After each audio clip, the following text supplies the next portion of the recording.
একটা সমাবেশে দেখলাম গোপালবার নাহিদ এবং সজীব ভুইয়া অজিত এরা দুইজন সামনে হেরিকেন সাজাইন রাইখা বলতেছে গ্যাস দে, বিদ্যুৎ দে, নাইলে গদি ছাইরা দে।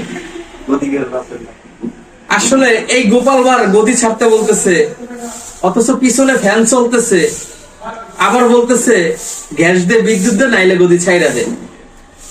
দেশে বর্তমানে প্রধানমন্ত্রী এসে যে কাজগুলো করেছে, দীর্ঘ 17 বছর এই ফ্যাসিস্ট আওয়ামী লীগ থেকেও সেই কাজগুলো কখনো সফলতা আনতে পারে না।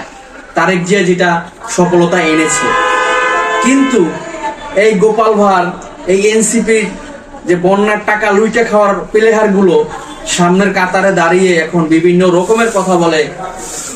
আমাদের প্রধানমন্ত্রী তারেক রহমান সেগুলো তাদেরকে 6 মাসের একটা চ্যালেঞ্জও ছুড়ে দিয়েছে, কিন্তু তারা সেই চ্যালেঞ্জটা এখনো গ্রহণ করতে পারে না।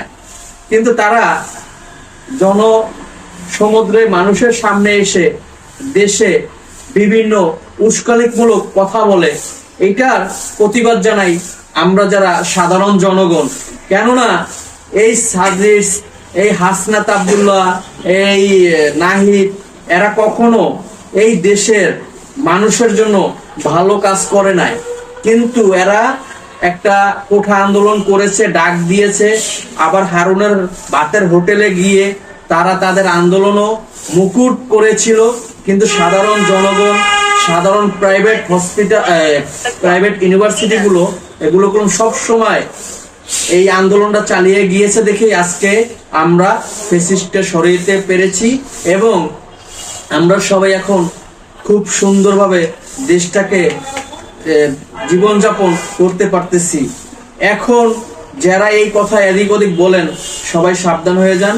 প্রধানমন্ত্রীর মাত্র বয়স হয়েছে 6 মাস। ইনশাল্লাহ আগামী 1 বছর 2 বছরে আমাদের দেশের অর্থনীতি ইনশাল্লাহ সামনের দিকে এগিয়ে যাবে।